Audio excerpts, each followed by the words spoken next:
नमस्कार, मी अंकिता पवार। स्मार्ट न्यूजच्या आजच्या बुलेटिनमध्ये आपलं स्वागत। आजच्या ठळक घडामोडी। ग्रामपंचायत निवडणुकीसाठी मुहूर्त लागला, आचारसंहिता सुरू। कर्नाटक राज्य राखीव पोलीस दलाचा निरोपर पथसंचलन समारंभ उद्यापासून। पोलीस आयुक्तालय इमारतीचे उद्या भूमिपूजन।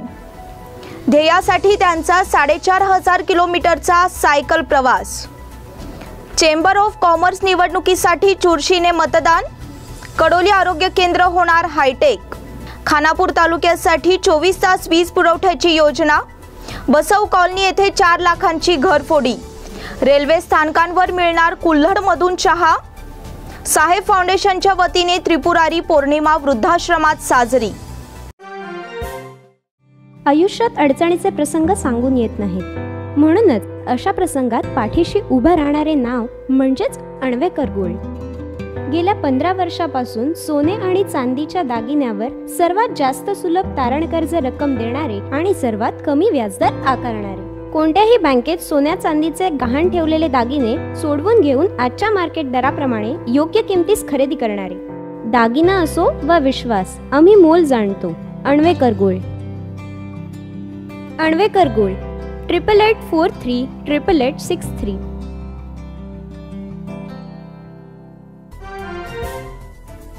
आणि आता पाहूयात सविस्तर बातम्या। मागील काही दिवसांपासून प्रतीक्षेत असलेल्या ग्रामपंचायतीच्या निवडणुकीसाठी आता मुहूर्त जाहीर झाला आहे। येत्या दिनांक 22 आणि 27 डिसेंबर रोजी निवडणूक होणार आहे।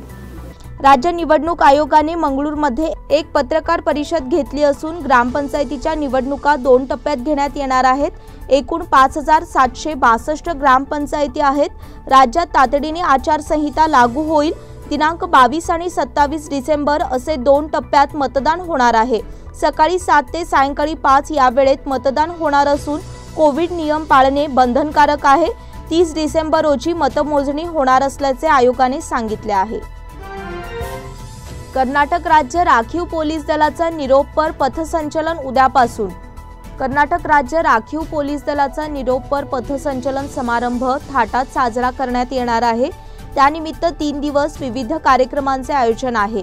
मंगळवार दिनांक 1 रोजी सकाळी 9 वाजता एपीएमसी रोड येथील केएसआरपी मैदानावर शानदार पथसंचलन होणार आहे। या कार्यक्रमाला प्रमुख पाहुणे म्हणून राज्याचे गृहमंत्री बसवराज बोम्मई ही उपस्थित राहणार आहेत, अशी माहिती राज्य राखीव पोलीस दलाचे प्रमुख हमजा हुसेन यांनी पत्रकार परिषदेत दिली। यावेळी वरिष्ठ पोलीस अधिकारीही उपस्थित राहणार आहेत। तत्पूर्वी सकाळी 7:30 वाजता एका सायकल फेरीचे आयोजन आहे। सुवर्ण विधानसौध येथून कित्तूर चन्नम्मा सर्कल पर्यंत ही सायकल फेरी निघणार आहे। यामध्ये राखीव पोलीस दलाचे एडीजीपी आलोक कुमार हे सहभागी होणार आहेत, असेही त्यांनी सांगितले। 2 दिवस भरगच्च सांस्कृतिक कार्यक्रमांचे आयोजन असल्याचे त्यांनी सांगितले। पोलीस आयुक्तालय इमारतीचे उद्या भूमिपूजन। शहरातील कॉलेज रोड नजीक असणाऱ्या सिटी पोलीस लाईन येथील जागेत पोलीस आयुक्तालयाच्या इमारतीचे भूमिपूजन मंगळवार दिनांक 1 रोजी होणार आहे। गृहमंत्री बसवराज बोम्मई यांच्या हस्ते पूजन करून कामाला सुरुवात करण्यात येणार आहे। शहरात पोलीस आयुक्तालयाची सुरुवात होऊन अनेक वर्षे उलटली आहेत। जुन्या पोलीस मुख्यालयातून सध्या आयुक्तालयाचे काम सुरू आहे। ही इमारत जीर्ण झाली असल्याने प्रशस्त जागेत नवीन पोलीस आयुक्तालयाची इमारत उभारण्यासाठी पोलीस खात्याकडून प्रयत्न सुरू होते। यासाठी शहरातील अनेक जागांची पाहणी केली। त्यानंतर अखेर कॉलेज रोडवरील सिटी पोलीस लाईन येथील जागेत आयुक्तालयाची इमारत उभारण्यावर शिक्कामोर्तब झाला आहे। यासाठी सरकारने निधीही उपलब्ध केला आहे। पोलीस हाऊसिंग कॉर्पोरेशन तर्फे कामाची निविदा काढली होती, त्यानुसार इमारत बांधकामासाठी ठेकेदारही निश्चित झाला आहे। ध्येयासाठी त्याचा 4,500 किलोमीटरचा सायकल प्रवास। देशप्रेम, व्यसनमुक्ती, स्वच्छता अभियान अशा ध्येयासाठी देशाच्या एका टोकापासून दुसऱ्या टोकापर्यंत तब्बल 4,500 किलोमीटरचा प्रवास सायकलने करण्याचा ध्यास बद्रीनाथ येथील सोमेश पनवार या युवकाने घेतला आहे। आपल्या या ध्येयाचा एक टप्पा त्याने बेळगावात पूर्ण केला। त्यानंतर स्मार्ट न्यूज कार्यालयाला भेट दिली। त्यावेळी आपला प्रवासाचा पट उलगडला। चीनच्या सीमारेषेवर असणाऱ्या माणा या गावापासून दिनांक 1 नोव्हेंबर रोजी त्यांनी आपला प्रवास सुरू केला आहे। दररोज सुमारे 120 किलोमीटर प्रवास करून त्यांना कन्याकुमारी येथे पोहोचावयाचे आहे। यामध्ये ठिकठिकाणी नागरिकांचा उत्तम प्रतिसाद मिळतो आहे। युवा वर्गाने व्यसनमुक्तीचे उद्दिष्ट ठेवणे गरजेचे आहे, असे मत त्यांनी व्यक्त केले। स्मार्ट न्यूजचे संपादक उपेंद्र बाजीकर यांनी त्यांचे स्वागत केले। यावेळी मुख्य प्रतिनिधी रवी मालशेट, मार्केटिंग प्रमुख राजेश पेटकर यांच्यासह उद्योजक शशांक कोनो उपस्थित होते। चेंबर ऑफ कॉमर्स निवडणुकीसाठी चुरशीने मतदान। Belgaum chamber of commerce and इंडस्ट्रीजच्या निवडणुकीसाठी सोमवारी चुरशीने मतदान झाले। चेंबरच्या 15 जागांसाठी सदस्य निवड करण्यात येते। या पार्श्वभूमीवर व्यापारी आणि उद्योग क्षेत्रातील पदाधिकाऱ्यांसाठी ही निवडणूक करण्यात आली। यामध्ये सदस्यांनी उत्स्फूर्तपणे मतदान करून निवडणूक प्रक्रियेत भाग घेतला होता। कोरोनाच्या सर्व नियमांचे पालन करून ही निवडणूक प्रक्रिया पार पडल्याचे सांगण्यात आले। कडोली आरोग्य केंद्र होते हायटेक। कडोली येथील सरकारी प्राथमिक आरोग्य केंद्र कात टाकत असून या ठिकाणी विविध सुविधा पुरविण्यात येत आहेत। ग्रामीण भागातील रुग्णांसाठी आधार असणारे प्राथमिक आरोग्य केंद्र हायटेक बनविण्याचे प्रयत्न सुरू आहेत। सरकारी रुग्णालय म्हणजेच अस्वच्छता, गैरसोयी असे समीकरण नागरिकांच्या मनात रुजलेले असते, परंतु याला छेद देत अद्ययावत सेवा, सुविधा आणि प्रसन्न वातावरण निर्माण करण्याचे प्रयत्न सुरू झाले आहेत। रुग्णांना स्वच्छ आणि प्रसन्न हवा मिळावी यासाठी रुग्णालय आवारात उद्यान, त्या ठिकाणी वेगवेगळ्या जातीची फळे, फुलझाडे लावण्यात येणार आहेत। उपचारासाठी येणाऱ्या रुग्णांना शुद्ध पिण्याचे पाणी उपलब्ध व्हावे यासाठी युद्ध पातळीवर काम सुरू आहे। आयुष्मान भारत योजनेतून ही सर्व कामे हाती घेण्यात येणार असल्याचे सांगण्यात आले। खानापूर तालुक्यासाठी 24 तास वीज पुरवठ्याची योजना। खानापूर तालुक्यातील ग्रामीण भागात सुरळीत वीज पुरवठा करण्यासाठी हेस्कॉम खात्याकडून उपाययोजना सुरू करण्यात आल्या आहेत। त्यासाठी तालुक्यातील 244 गावांना 24 तास वीज पुरवठा करण्याचे उद्दिष्ट हेस्कॉमने ठेवले आहे। यामध्ये निरंतर ज्योती वीज योजनेमुळे ग्रामीण भागात 24 तास वीज पुरवठ्याचे स्वप्न पूर्ण होणार आहे। 33 ते 220 केव्ही वीज केंद्र निर्माण करण्यासाठी काही महिन्यांपूर्वी निधी मंजूर झाला होता। खानापूर तालुक्यात नवीन 5 केंद्रे उभारण्यात येणार आहेत। खानापूर तालुक्यातील सर्वाधिक गावात 24 तास वीज पुरवठा सुरळीत करण्याचे काम हाती घेण्यात आले आहे। त्यामुळे तालुक्यातील 244 गावांना या योजनेचा लाभ होणार असून अनेक गावे दुर्गम भागात असून 90% अधिक गावांना 24 तास वीज पुरवठा होणार आहे। तेव्हा हेस्कॉमच्या वतीने होणाऱ्या या योजनेचा लाभ सर्वांना होणार आहे। त्यामुळे तालुक्यात समाधानाचे वातावरण पसरले आहे। बसव कॉलनी येथे 4 लाखांची घरफोडी। बसव कॉलनी येथील एका बंद घराचा कडी कोयंडा तोडून चोरट्यांनी 4.25 लाखांचा ऐवज लांबविला। शुक्रवार दिनांक 27 रोजी चोरीचा हा प्रकार उघडकीस आला असून एपीएमसी पोलीस स्थानकात गुन्हा नोंदविण्यात आला आहे। घरातील मंडळी नातेवाईकांच्या लग्न समारंभात भाग घेऊन परत येईपर्यंत चोरट्यांनी डाव साधला आहे। भर दिवसा घडलेल्या घरफोडीच्या या प्रकाराने परिसरात खळबळ माजली आहे। घटनेची माहिती समजताच पोलीस निरीक्षक जावेद मुशापुरी व त्यांच्या सहकाऱ्यांनी घटनास्थळी भेट देऊन पंचनामा केला। चोरट्यांचा मार्ग काढण्यासाठी ठसे तज्ञांना पाचारण करण्यात आले। यासंबंधी भरत यशवंत पिपरे व 61 यांनी फिर्याद दिली आहे। एपीएमसी पोलीस पुढील तपास करीत आहेत। रेल्वे स्थानकांवर मिळणार कुल्हडमधून चहा। आता सर्व रेल्वे स्टेशनवरचे चहाचे प्लास्टिक कप हद्दपार होणार आहेत। त्याची जागा पर्यावरणपूरक कुल्हड घेणार आहे। रविवारी रेल्वे मंत्री पियुष गोयल यांनी ही माहिती दिली आहे। रेल्वेच्या या धोरणांमुळे प्लास्टिक मुक्त भारताकडे आपण एक पाऊल टाकतोय असे ते म्हणाले। सुमारे 400 रेल्वे स्टेशनवर आजच्या घडीला चहा हा कुल्हडमधून देण्यात येतोय। यापुढे चहासाठी केवळ कुल्हडचा वापर करण्याचे धोरण रेल्वेने आखल्याचेही पियुष गोयल यांनी जाहीर केले आहे। रेल्वेच्या या धोरणांमुळे पर्यावरणाचे संवर्धन होण्यास मदत होणार आहे, तसेच त्यामुळे लाखो रोजगारही निर्माण होणार आहेत। पंतप्रधान मोदींनी प्लास्टिक मुक्त भारताचे आवाहन केले आहे। या आवाहनाला प्रतिसाद म्हणून भारतीय रेल्वेने स्टेशनवर चहासाठी प्लास्टिकचा वापर न करता कुल्हडचा वापर करण्याचे ठरविले आहे। प्लास्टिक कपमुळे होणारे प्रदूषण टाळण्यासाठी आणि कुंभारांना रोजगार उपलब्ध करून देण्यासाठी हा उपक्रम सुरू करण्यात येणार आहे। प्लास्टिक आणि कागदी कपाऐवजी मातीचे भांडे देण्याची मागणी केली आहे। यातून कुंभार काम करणाऱ्यांना रोजगार मिळेल। साहेब फाउंडेशनच्या वतीने त्रिपुरारी पौर्णिमा वृद्धाश्रमात साजरी। संपूर्ण देशात दिवाळी सण मोठ्या उत्साहात आणि आनंदात साजरा केला गेला। मात्र आपल्या कुटुंबापासून दुरावलेल्यांच्या जीवनात आनंदाचे क्षण दुर्मिळच असतात। असेच एकाकी जीवन जगणाऱ्या वृद्धांच्या जीवनात आनंद निर्माण करण्याचे काम बेळगावातील साहेब फाउंडेशनच्या माध्यमातून करण्यात आले आहे। साहेब फाउंडेशनच्या संस्थापिका व अध्यक्षा उज्ज्वला संभाजी पाटील यांनी रविवारी त्रिपुरारी पौर्णिमेचे औचित्य साधून देवराज अर्स कॉलनी येथील नागनुरी श्री शिवबसवेश्वर ट्रस्ट संचलित चिम्मण्णा बसवंतय्या हिरेमठ वृद्धाश्रमातील त्या वृद्धांसोबत दिवाळीचा आनंद साजरा केला।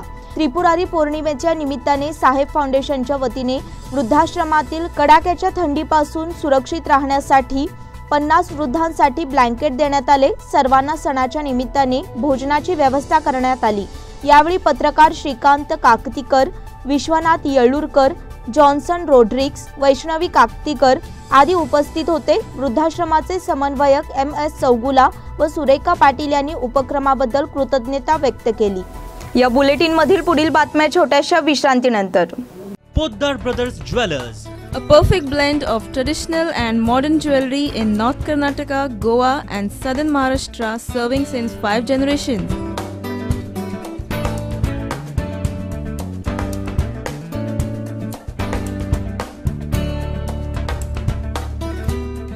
exclusive gold, silver and platinum jewelry showroom.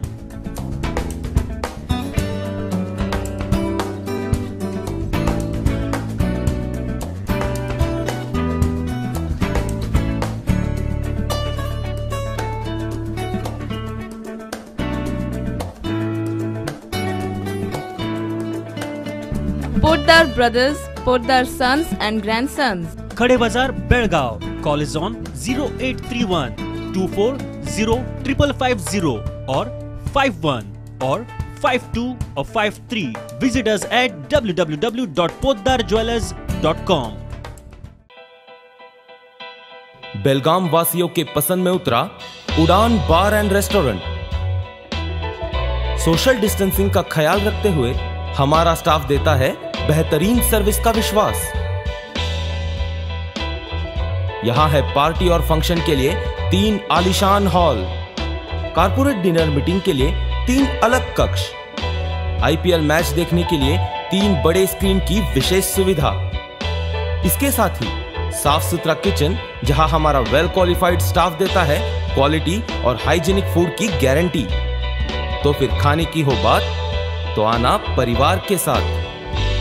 उड़ान bar and restaurant, Lingaraj college के पास, Belagavi. Phone 0831 243577। New lifestyle furniture लेके आया है खास Dussehra Diwali offer, buy 1 get 1 free offer. Sofa set खरीदी पर 4 piece bedroom set free, cot, lamp box, wardrobe, mattress free और बेडरूम सेट खरीदी पर 4 seater dining table free. Cot मिलेगा 10,500 में, 3 पीस बेडरूम सेट 15,500 में, कॉट, वार्डरोब, लैम्प बॉक्स के साथ। 21,500 की बेडरूम सेट खरीदी पर 9,500 की मैट्रेस फ्री। 2 डोर वार्डरोब मिलेगा 4,500 में, 3 डोर वार्डरोब 9,500 में, 5 डोर वार्डरोब 11,500 में, डाइनिंग टेबल 6,250 में, कंप्यूटर टेबल 1,200 में, ड्रेसिंग टेबल 1,900 में, दीवान 3,200 में, टीवी यूनिट 2,800 में और वुडन फर्नीचर में आपको मिलेगा आकाशी, सागवान, शीशम का सोफा, डाइनिंग सेट और वुडन कॉट्स। इसके अलावा हम इंटीरियर वर्क भी करके देते हैं, जैसे kitchen trolley, cot, wardrobes, loft etcetera. हमारे यहाँ लोन की सुविधा इजी EMI में उपलब्ध है। तो best price, best quality, best product और बेस्ट सर्विस के लिए एक बार अवश्य भेंट दीजिए। New lifestyle furniture, Bogarves traffic signal, Swastik chambers near IDBI bank, college road, Belgaum. Call 8747 942 919 9686 172 919। विश्रांतीनंतर पुन्हा एकदा आपलं स्वागत। गरलगुंजी गावातील वेशीपासून ते राजहंसगड फाट्यापर्यंतच्या रस्त्याच्या दुरुस्तीची मागणी गेल्या कित्येक वर्षांपासून होत होती। यंदा या कामाला मुहूर्त मिळाला आहे। यासाठी 4,95,00,000 रुपयांचा निधी मिळाला असून कामाला सुरुवात होऊन 2 महिने होत आले। गावातील रस्ता उखडून टाकण्यात आला आहे, त्यामुळे 2 महिन्यापासून नागरिकांना याचा त्रास सहन करावा लागत आहे। यासाठी गावच्या वेशीपासून लवकरात लवकर रस्त्याच्या डांबरीकरणाला सुरुवात करावी, ग्रामस्थांचे होणारे त्रास दूर करावेत अशी मागणी तालुका बजरंग दल अध्यक्ष नंदकुमार निट्टूरकर यांनी केली आहे। स्मशानभूमीला संरक्षक भिंत बांधण्याची कंगराळी ग्रामस्थांची मागणी। कंगराळी खुर्द गावच्या स्मशानभूमीला संरक्षक भिंत नसल्याने आजूबाजूच्या नागरिकांसह ग्रामस्थांना अनेक समस्यांना तोंड द्यावे लागत असल्याने या स्मशानभूमीला संरक्षक भिंत बांधण्याची मागणी ग्रामस्थांनी केली आहे। 40 वर्षांपूर्वीच्या नियोजनानुसार ही स्मशानभूमी गावच्या बाहेर होती, पण अलीकडच्या 15-20 वर्षात गावचा विस्तार झपाट्याने झाल्याने आता ही स्मशानभूमी गावच्या मध्यावधी झाली आहे। या ठिकाणी अंत्यविधी किंवा रक्षाभरणी केल्यानंतर परिसरातील लोकांना खूप त्रास सहन करावा लागत आहे। भटकी कुत्री डुकरं यांचा मुक्काम याच ठिकाणी आहे, त्यामुळे संरक्षक भिंत होणे गरजेचे असून तशी मागणी ग्रामस्थांसह परिसरातील नागरिकांनी केली आहे। रयत गल्ली विहिरीतील मोटर युवकांनीच बाहेर काढली। रयत गल्ली येथे 1936 सालाची जुनी विहीर आहे। गल्लीत शेतकरी मोठ्या संख्येने असल्याने सर्वांनी मिळून ती विहीर खोदल्याने घरी जनावरांना तसेच परिसरातील जनतेला पाण्याची व्यवस्था केली। मागील 10-15 वर्षांपूर्वी मनपाने त्या विहिरीच्या बाजूला फिल्टरची मोठी टाकी बसवून विहिरीत मोटर सोडून नळाचे पाणी येते त्या पाईपला विहिरीच्या पाण्याचाही पाईप जोडून रयत गल्ली व परिसरात पाणी मिळावे या दृष्टिकोनातून पाणी सोडले जाते, पण गेल्या 8 दिवसांपासून विहिरीचे पाणी येत नसल्याने जनावरांना घरच्या वापरासाठी पाण्याचे दुर्भिक्ष जाणवू लागल्याने संबंधितांना अनेक वेळा तक्रार देऊनही त्याकडे दुर्लक्ष केले होते। मात्र आज गल्लीतील युवकांनी एकत्र येऊन मनपा कॉन्ट्रॅक्टरला गाठून त्याला प्रत्यक्ष बोलवून विहिरीतील मोटर काढून दिली व ताबडतोब रिपेरी करून मोटर बसवा व गल्लीतील पाण्याचा प्रश्न मिटवा म्हणून सांगितले। मात्र आता मोटर दुरुस्ती होईपर्यंत नागरिकांना टँकरने पाणी पुरवठा व्हावा अशी मागणी होत आहे। इंडियन बॉईजकडे साईराज चषक। मंडोळी येथे सुरू असलेल्या साईराज चषक ग्रामीण क्रिकेट स्पर्धेत रविवारी इंडियन बॉईज मारिहाळ संघाने साईराज चषक जिंकला। रविवारी झालेल्या अंतिम फेरीत इंडियन बॉईज संघाने मोर्या स्पोर्ट्स कणबर्गी संघाविरोधातील सामना एकतर्फी जिंकला। अंतिम सामना सुरू होण्यापूर्वी जीवन संघर्ष फाउंडेशनचे संस्थापक गोपिका फिल्मचे निर्माते डॉक्टर गणपत पाटील यांच्या हस्ते नाणेफेक करण्यात आले। अंतिम सामन्यानंतर झालेल्या बक्षीस वितरण समारंभाला प्रमुख पाहुणे म्हणून नारायण फगरे, महेश फगरे, भाऊ फगरे, गजानन फगरे, रजत फगरे, बाळू कणबरकर, वैजनाथ गायनाचे, शंकर गेनूचे, संदीप होणगेकर, अमर नाईक, लक्ष्मण धामणेकर, विजय धामणेकर यांच्या हस्ते अनेक वैयक्तिक बक्षिसे देण्यात आली। किरहलशी येथे मंगळवारी पुण्यस्मरण सोहळा। किरहलशी तालुका खानापूर येथे मंगळवार दिनांक 1 डिसेंबर रोजी सकाळी 8 ते दुपारी 2 वाजेपर्यंत 56वा पुण्यस्मरण सोहळा आयोजित करण्यात आला आहे। सकाळी 8 वाजता पोथी स्थापना, ज्ञानेश्वरी पारायण होणार आहे। यावेळी हबप अशोक शिगेहळी यांचे प्रवचन व बाळू भक्तिकर यांचे कीर्तन होणार आहे। त्यानंतर दुपारी 2 वाजता महाप्रसाद होणार आहे। तरी सर्वांनी सोहळ्याला उपस्थित राहावे असे आवाहन हबप एस.टी. पाटील यांनी केले आहे। बेळगाव लायन्स हुबळी क्रिकेट स्पर्धेत उपविजेता। हुबळी येथील KSCM स्टेडियमवर झालेल्या BG असोसिएट आयोजित NAYM मुंबई क्रिकेट लीग स्पर्धेत रविवारी झालेल्या अंतिम सामन्यात बेळगाव लायन्स संघाला उपविजेतेपदावर समाधान मानावे लागले। एक्सेस इलाइट हुबळी संघाने बेळगाव लायन्स संघावर 6 गडी राखून विजय मिळविला। प्रथम फलंदाजी करताना बेळगाव लायन्स संघाने 60 षटकात 5 गडी गमावून 175 धावा काढल्या। उत्तरादाखल खेळताना एक्सेस इलाइट हुबळी संघाने 29.2 षटकात 4 गडी गमावून 176 धावा काढल्या। आनंदवनच्या डॉक्टर शीतल आमटे यांची आत्महत्या। आनंदवन येथील महारोगी सेवा समितीच्या मुख्य कार्यकारी अधिकारी डॉक्टर शीतल आमटे यांनी आत्महत्या केली आहे। डॉक्टर शीतल आमटे या डॉक्टर विकास आमटे आणि डॉक्टर भारती आमटे यांच्या कन्या आहेत। ज्येष्ठ समाजसेवक बाबा आमटे यांनी स्थापन केलेल्या महारोगी सेवा समितीच्या डॉक्टर शीतल आमटे करजगी या मुख्य कार्यकारी अधिकारी होत्या। इंडियन बॉईजकडे साईराज चषक. मंडोळी येथे सुरू असलेल्या साईराज चषक ग्रामीण क्रिकेट स्पर्धेत रविवारी इंडियन बॉईज मारिहाळ संघाने साईराज चषक जिंकला. रविवारी झालेल्या अंतिम फेरीत इंडियन बॉईज संघाने मोरिया स्पोर्ट्स कणबर्गी संघाविरोधातील सामना एकतर्फी जिंकला. अंतिम सामना सुरू होण्यापूर्वी जीवन संघर्ष फाउंडेशनचे संस्थापक, गोपिका फिल्मचे निर्माते डॉक्टर गणपत पाटील यांच्या हस्ते नाणेफेक करण्यात आले. अंतिम सामन्यानंतर झालेल्या बक्षीस वितरण समारंभाला प्रमुख पाहुणे म्हणून नारायण फगरे, महेश फगरे, भाऊ फगरे, गजानन फगरे, रजत फगरे, बाळू कणबरकर, वैजनाथ गायनाचे, शंकर गेनूचे, संदीप होणगेकर, अमर नाईक, लक्ष्मण धामणेकर, विजय धामणेकर यांच्या हस्ते अनेक वैयक्तिक बक्षिसे देण्यात आली. चॅम्पियन कोचिंग आणि अर्जुन स्पोर्ट्स यांचे विजय. गॉड गिफ्ट चषक 13 वर्षाखालील मुलांच्या लेदर बॉल क्रिकेट स्पर्धेत चॅम्पियन कोचिंग क्रिकेट नेट आणि अर्जुन स्पोर्ट्स युनियन जिमखाना संघाने आपल्या प्रतिस्पर्धी संघावर मात करत विजय मिळविला. CCI 11 बाळू स्पोर्ट्स क्लब उपांत्य फेरीत. सोमवारी झालेल्या उपांत्य फेरीच्या सामन्यात CCI 11 आणि बाळू स्पोर्ट्स क्लब संघाने आपापल्या प्रतिस्पर्धी संघावर मात करत नीना क्रिकेट अकॅडमी आयोजित T10 लेदर बॉल क्रिकेट स्पर्धेची अंतिम फेरी गाठली. युनियन जिमखाना मैदानावर सुरू असलेल्या या स्पर्धेत सोमवारी पहिल्या उपांत्य सामन्यात CCI संघाने ग्लॅडिएटर संघाचा 12 धावांनी तर दुसऱ्या उपांत्य सामन्यात बाळू स्पोर्ट्स क्लब संघाने अर्जुन स्पोर्ट्स क्लब संघाचा 27 धावांनी पराभव केला. माजी सैनिक नारायण रामराव शिंदोळकर यांचे निधन. होनगा येथील रहिवासी माजी सैनिक नारायण रामराव शिंदोळकर वय 57 यांचे दिनांक 29 रोजी अल्पशा आजाराने निधन झाले. त्यांनी भारतीय सैन्यात सुभेदार मेजर या पदावरून त्यांनी निवृत्ती घेतली होती. माजी ग्रामपंचायत सदस्य संजय शामराव शिंदोळकर यांचे ते भाऊ होते. त्यांच्या पश्चात पत्नी, एक मुलगा, एक मुलगी, 3 भाऊ, एक बहीण, नातवंडे असा परिवार आहे. काशीनाथ जाधव यांचे निधन. मूळचे पांगुळगल्ली आणि सध्या आदर्शनगर येथील रहिवासी निवृत्त प्राप्तिकर अधिकारी काशीनाथ कडाप्पा जाधव वय 73 यांचे दिनांक 30 रोजी निधन झाले. त्यांच्या पश्चात पत्नी, 2 मुलगे, सुना, एक मुलगी, नातवंडे, पणतवंडे असा परिवार आहे. याचबरोबर स्मार्ट न्यूजचे आजचे बुलेटिन इथेच संपले. धन्यवाद.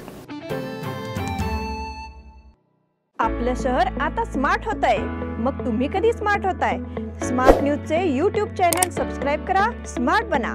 नोटिफिकेशनसाठी बेल आयकॉनवर क्लिक करा.